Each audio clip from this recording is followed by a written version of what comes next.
అనుబంధం ఆత్మీయత అంతా ఒక బూటకం నాటకం. భార్యని భర్త ఎంత వంచాడో మనం చూడబోతున్నాం.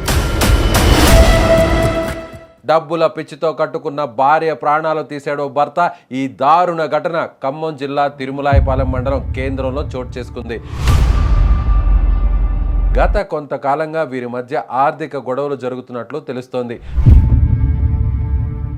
అయితే ఈ మధ్యకాలంలో వీరు ఇల్లు కట్టుకున్నారు. దానికి 80 లక్షల రూపాయలకు పైగా రుణాన్ని తీసుకున్నారు బ్యాంకులో. ఇదే విషయంపై వీరి మధ్య గొడవలు జరుగుతున్నట్లు సమాచారం. భార్య మీనాక్షిపై ₹1 కోటి ఇన్సూరెన్స్ పాలసీ కూడా ఉంది.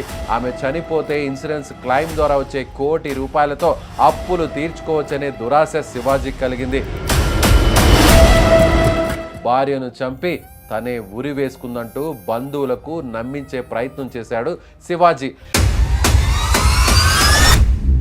డబ్బు అనేది రూల్ చేస్తుంది ప్రపంచాన్ని. డబ్బు ఇంపార్టెంట్ ఉంది. యు ఆర్ గ్రీడీ ఓవర్ అని అంటే దమ్ముంటే సంపాదించరా బాబు. ఎవడైనా భార్య మీద చేయి చేసుకుంటున్నాడంటే వాడు చాతకాని చెమట దద్దమ్మ అని అర్థం. సుమన్ టీవీ ఫ్యామిలీ వాల్యూస్కి వెల్కమ్. అందరికీ నమస్కారం. నా పేరు స్వప్న. మీరేమనుకుంటున్నారు? ఏంటి అసలు ఫ్యామిలీస్లో ఇన్ని గొడవలు జరుగుతాయా, ఇంత మనస్పర్ధలా అనుకుంటున్నారా? వాస్తవంగా జరుగుతున్నాయి. ఇది కథలు కాదు.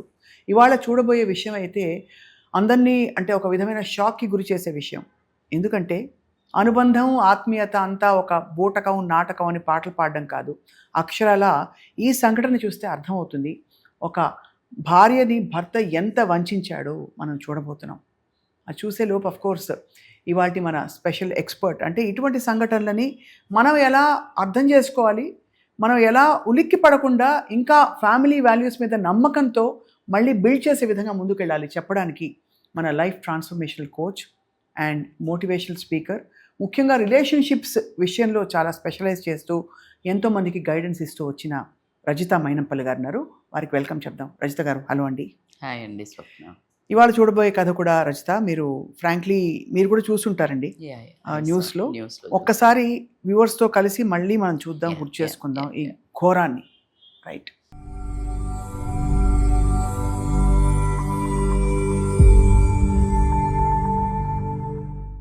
డబ్బుల పిచ్చితో కట్టుకున్న భార్య ప్రాణాలు తీశాడో భర్త.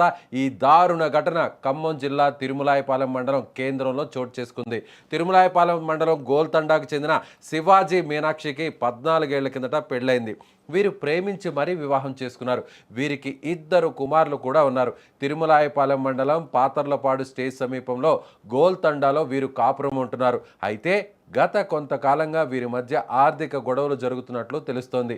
అయితే ఈ మధ్యకాలంలో వీరు ఇల్లు కట్టుకున్నారు. దానికి 80 లక్షల రూపాయలకు పైగా రుణాన్ని తీసుకున్నారు బ్యాంకులో. ఇదే విషయంపై వీరి మధ్య గొడవలు జరుగుతున్నట్లు సమాచారం. ఇది ఇలా ఉంటే భార్య మీనాక్షిపై ₹1 కోటి ఇన్సూరెన్స్ పాలసీ కూడా ఉంది. ఆమె చనిపోతే ఇన్సూరెన్స్ క్లెయిమ్ ద్వారా వచ్చే ₹1 కోటితో అప్పులు తీర్చుకోవచ్చనే దురాశ శివాజీకి కలిగింది. అనుకున్నట్లుగానే భార్యను చంపాలని పథకం వేసుకున్నాడు. ప్లాన్ ప్రకారం భార్యపై దాడి చేశాడు.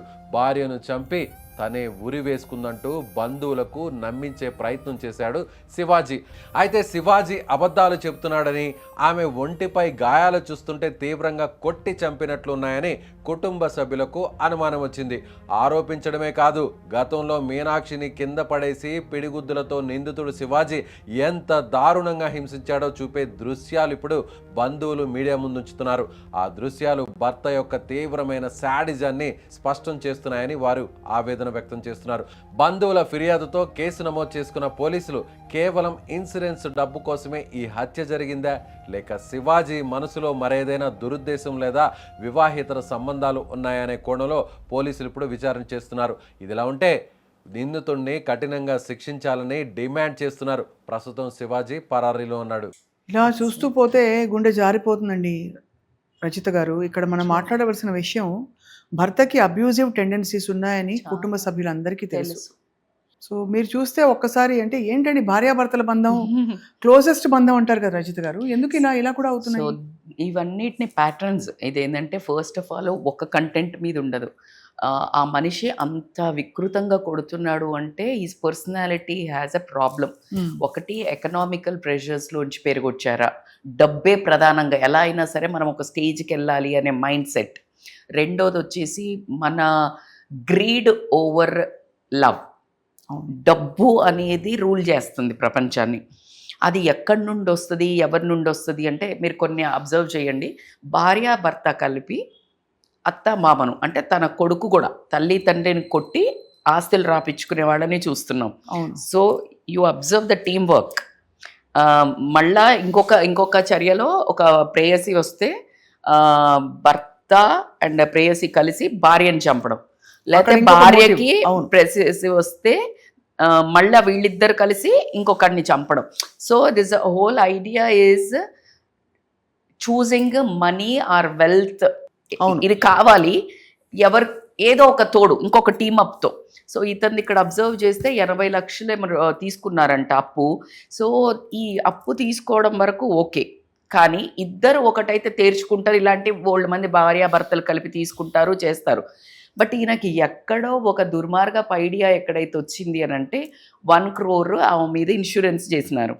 So that is a easy money, choosing short cuts అది ఓవర్ బెనిఫిట్స్ లాంగ్ టర్మ్ కంటే. అండ్ ఇంకొక ద మోస్ట్ బ్యాడ్ థింగ్ అక్కడ కనిపించిన వికృతమైన చేష్ట ఎంత కొడుతున్నాడు అంటే అసలు వాళ్ళిద్దరికి ఎమోషనల్ కనెక్షన్ అనేది డిస్కనెక్ట్ అయిపోయింది. వెన్ ఎమోషనల్ కనెక్షన్ ఎవరికైనా కానీ కొడుకు తల్లిని వికృతంగా కొట్టి జుట్టు పట్టి గుంజుకుపోయే మనం 100 చూసాం. ఈజ్ ఇట్ పాసిబుల్ అండి? తల్లి వాళ్ళకి ఆ కార్డ్ కనెక్షన్, ఎమోషనల్ కనెక్షన్ పోయినప్పుడు వాళ్ళకి బంధాలు కనిపించరు. They will be seen as a characters. అంతే. నాకు వాళ్ళ ద్వారా ఏమొస్తుంది? ఇక్కడ ఒక మాట అడగాలి రచిత గారు. నేను చాలా మందిని చూసి అడుగుతున్నాను ఈ విషయం. మనకి ఫిజికల్ అబ్యూజ్ అంటే భర్త భార్యని కొట్టడాన్ని నార్మలైజ్ చేసిన సొసైటీ మంది. ఎవరి మీద ప్రేమ ఉంటే వాళ్ళ మీదే కదా చేసుకుంటారు. అసలు that is the worst thing. దరిద్రం ఏంటంటే మన పెటర్నల్ సైడ్, అత్తగారి సైడ్ వాళ్ళు వాడు మగోడో మాట అన్నాళ్లే అని అనడాన్ని ఎంత కామన్ చేశారంటే, ఒక అమెరికాలో కానీ లైక్ ఎక్కడన్నా అదర్ కంట్రీస్లో పిల్లల మీద చెయ్యెత్తుతేనే లోపలేసి పడేస్తారు. దే విల్ రెస్క్యూ కదా. అలాంటిది మన ఇండియాలో ఎస్పెషల్లీ ఎలా చేశారంటే, మనం వెళ్ళి ఒక అమ్మాయి వెళ్ళి తల్లిదండ్రితో చెప్పుకున్నా కూడా దే విల్ టెల్ ఏం కాదులే, ఏదో బయట నుంచి కోపం మీద వస్తారు, దట్స్ ఓకే అనేది నార్మలైజ్ చేయటం వల్ల వీళ్ళు బయట పెట్టుకున్న ఉపయోగం లేదు అనేది వచ్చేసి, ఉపయోగం లేదు అని అది చెప్పుకుంటే ఎందుకులే పరువు పోతుంది, వినిపించుకునేది లేదు. ఒకవేళ రెచ్చిపోయి మనం మరీ ఇంక భరించలేక వెళ్ళిపోతే ఏదో ఒకటి అంటగట్టడం. రెండోది వీళ్ళకి ఏదో ఉంది అందుకని వెళ్ళిపోతున్నారు అని అంటగట్టడము. అంటే ఉమెన్ని ఒకవేళ ఉమెన్ చెప్పుకుంటే ఈజీగా వాళ్ళని నోరు ముప్పించేది ఏంటండి, మామూలుగా అయితే ఎందుకు వెళ్తారులే ఎవడో ఒకడు ఉన్నాడు కావచ్చు.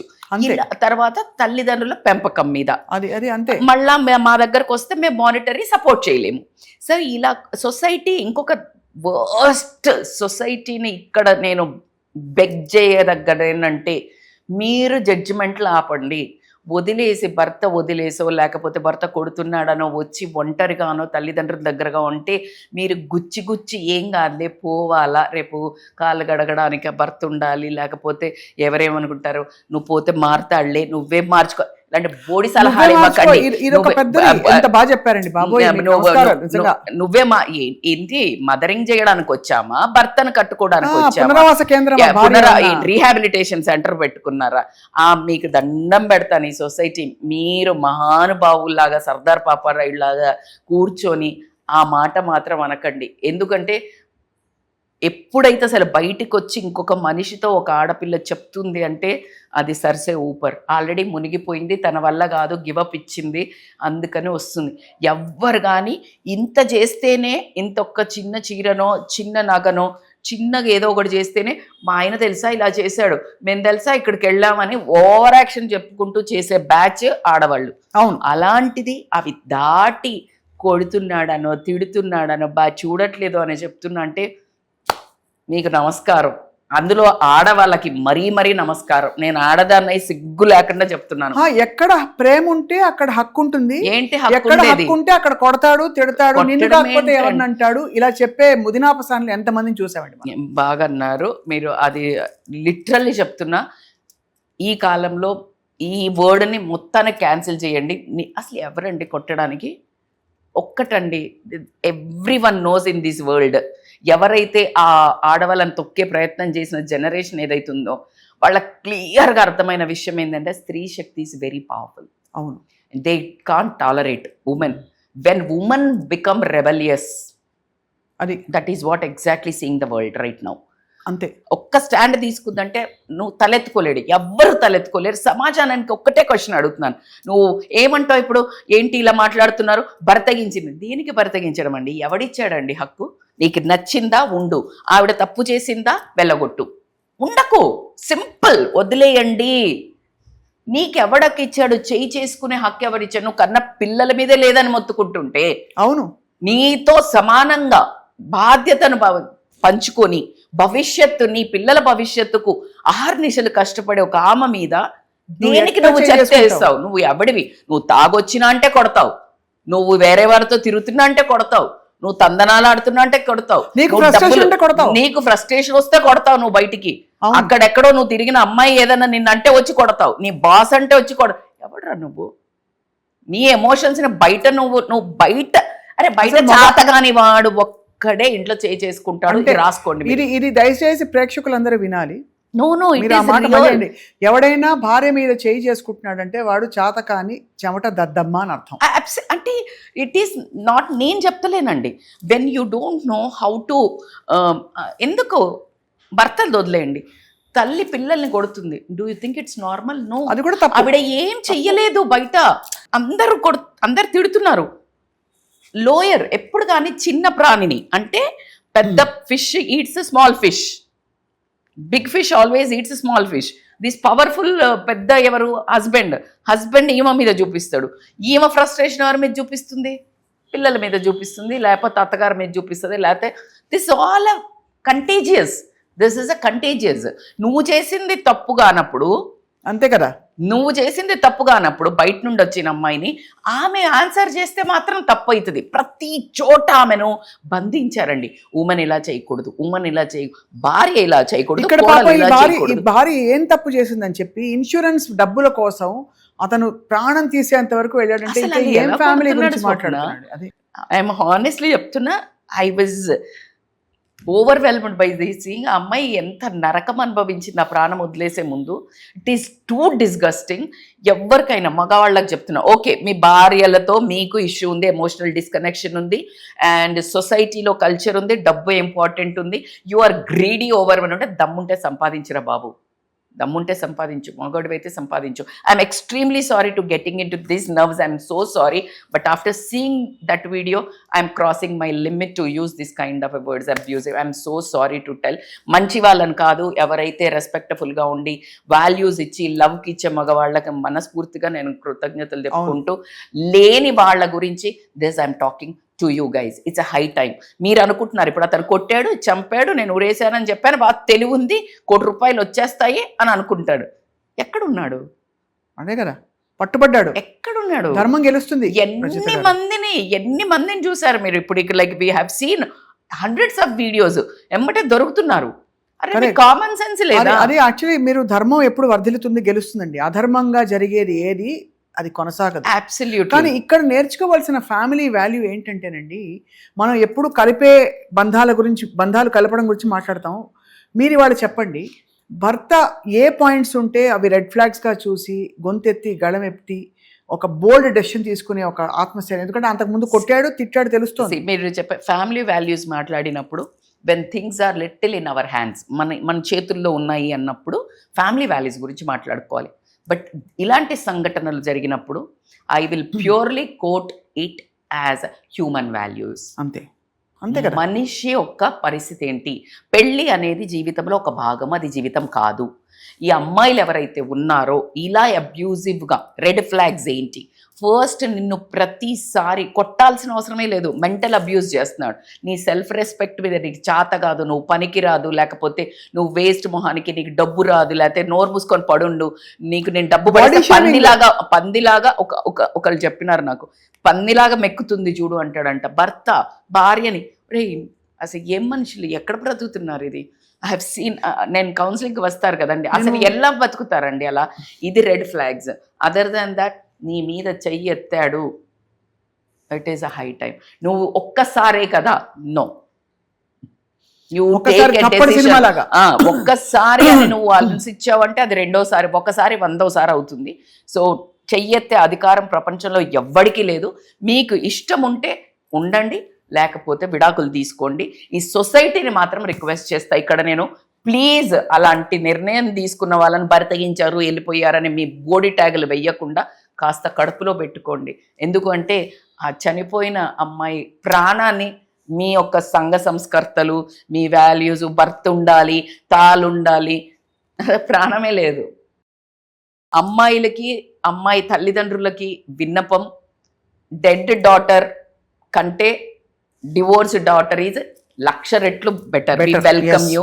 అండ్ సొసైటీకి కూడా నేను విన్నపం మళ్ళీ చేస్తున్నా. ఐఎమ్ బ్రింగింగ్ సొసైటీ ఓన్లీ మీ ప్రెషర్ వల్ల, మీరు చూసే చూపుల వల్ల, మీరు వేసే ట్యాగుల వల్ల, మీ జడ్జిమెంట్ వల్ల, మీ సింపతి వల్ల, మీ యొక్క డెసిషన్స్ వల్ల, మీ యొక్క నిర్ణయాలు, వీళ్ళు ఇలాంటి వాళ్ళు అలా, మీరు కూర్చొని రాయకండి వాళ్ళ రాతలను. మీరు రాసే రాతలకు భయపడి అలాంటి రాతలు ఎండ్ అవుతున్నాయి. సో నేను I'm very overwhelmed. I request and I can say that I really want everyone, the society, before you talk ఎవరి గురించి అని, ఒక అమ్మాయి గురించి మీరు మాట్లాడే ముందు ఒక్కసారి ఆలోచించండి. అండ్ ఇక్కడ ప్రాణమే పోయిన తర్వాత మనం ఎంత మొత్తుకుని ఏం లాభం అన్న, అయ్యో పాపం అని మళ్ళీ వీళ్ళే అంటే అదే చెప్తున్నాను. అంటే ఉండి సఫర్ అయ్యే వాళ్ళని ప్రమోట్ చేసే సొసైటీ అండ్ కల్చర్ బంది లేదు. నేను సహించను అని వదిలేసి బయటకు వచ్చి ఒక హింసాత్మక సిచ్యువేషన్ బయటకు వచ్చే ఆడపిల్లల్ని దయచేసి మీరు అండగా నిలబడి, అన్నగానో అక్కగానో అమ్మగానో. Rightly told. I really appreciate you Swapna. మీకు నిజంగా హ్యూమన్ వాల్యూస్కి రండి, ఫ్యామిలీ వాల్యూస్ తర్వాత నేర్చుకుందాము.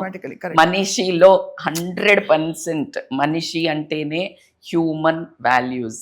సో కానీ ఇప్పుడు ఏమైందంటే మనీయే ఎక్కువైపోయింది. సో మనీ ఏముండదండి, ఇట్లాగే లాస్ట్కి వెళ్ళి చెప్పకూడదు తింటమే ఉంటుంది. So don't decide that money can win. ఇప్పుడు ఒక ప్రాణము పోయింది, ఒక జీవితం, వాడి జీవితం కూడా పాడైపోయింది. వాడు అంటున్నాను, ఏమనుకోద్దు రజిత, ఎవరు అంతకంటే వాడు ఉన్నారు, మరి మర్యాద అక్కర్లేదులేండి. అంటే నేను అంటే మీకు అందరికి విరాట్ కోహ్లీ, అనుష్క శర్మ, ఇంకెవరో ఇలాంటి వాళ్ళు మీకు ఫేవరెట్ ఉంటుంటారు కదా. బోల్డ్గా చెప్పిన స్టేట్మెంట్, ఎవ్రీ వన్, అంటే జిమ్ క్యారీ యాక్చువల్లీ ఒక ఫేమస్ కోట్ ఉందండి, every one should experience fame and success and money in there lifes. అంటే ఫేమ్, పవర్ కానీ మనీని కానీ అందరికీ రావాలి అని కోరుకోవాలంట. ఎందుకు అంటే అది వచ్చాక తెలుస్తుంది అవి ఇంపార్టెంట్ కాదు లైఫ్లో అని. అది ఎంత బాగా చెప్పారు ఒక్క మాటలో రజిత. సో తప్పకుండా ఈ సంఘటన షాక్ నుంచి ఆ కుటుంబ సభ్యులు ఎలా ఉన్నారో మరి చెప్పడం మాటల్లో చెప్పలేము, కానీ మనం మళ్ళీ ఒకసారి ఉలిక్కిపడ్డాం, ఇది మన మధ్య జరిగిన ఒక సంఘటన అని చెప్పి. సో తప్పకుండా దీని ఇటువంటి విషయాల గురించి మాట్లాడదాం రజిత. మీరు మీ కామెంట్ ఇవ్వడం ఎందుకు ఇంపార్టెంట్ అంటే, మీరు చెప్పడం వల్ల ఒక చాలా బ్యాలెన్స్డ్ దృక్పథానికి సొసైటీ వచ్చే అవకాశం. అమ్మాయిలు అడుగు ముందుకు వెయ్యాలండి తప్పకుండా. ఎవరు మేము ఉన్నామండి. ఫస్ట్ ఆఫ్ ఆల్ చెప్పాలంటే Rajitha Mainampalli, you come, we will discuss and we will take a good decision. తప్పకుండా రజిత. సో మళ్ళీ మనం ఇంకొక ఇలాంటి ఒక వాస్తవమో మరొక సంఘటన ఎక్కడో జరిగిందనో మాట్లాడుకునే టైం వస్తుంది. ఇంకో విషయం గురించి కూడా మాట్లాడదాం. థ్యాంక్ యూ సో మచ్ ఇవాళ మీ సమయం కేటాయించినందుకు. ఈ సంఘటన మీరు చూశారు కదా, మీరేమనుకుంటున్నారు? పైన స్క్రీన్ పై నంబర్ వస్తుంది కదా, దానిలో మీరు తప్పకుండా లింక్ తీసుకుని మీ కామెంట్స్ పోస్ట్ చేయండి. అండ్ మనం చర్చిద్దాం ఇంకా కూడా. ఇది ఇక్కడతో ముగిసింది కాదు. ఎంత క్రిమినల్ సైకాలజీ ఉండే ఒక భర్తతో ఒక భార్య కాపురం చేసి బయటికి వెళ్ళలేక చివరికి తన ప్రాణాల మీదకి తెచ్చుకుంది, ఇది మనం మాట్లాడాల్సిన point. Let's discuss further. And అలాగే మీకు తెలిసిన వాళ్ళల్లో ఎవరికైనా కష్టం వచ్చింది, వాళ్ళు బయటపడలేకపోతున్నారు అనుకుంటే తప్పకుండా వెంటనే మమ్మల్ని సంప్రదించండి. మేము తప్పకుండా దాన్ని చర్చిస్తాము, మీకు సగౌరవంగా పరిష్కారం ఇచ్చే ప్రయత్నమే చేస్తాం. Thank you all. మళ్ళీ ఫ్యామిలీ వాల్యూస్లో కలుద్దాం.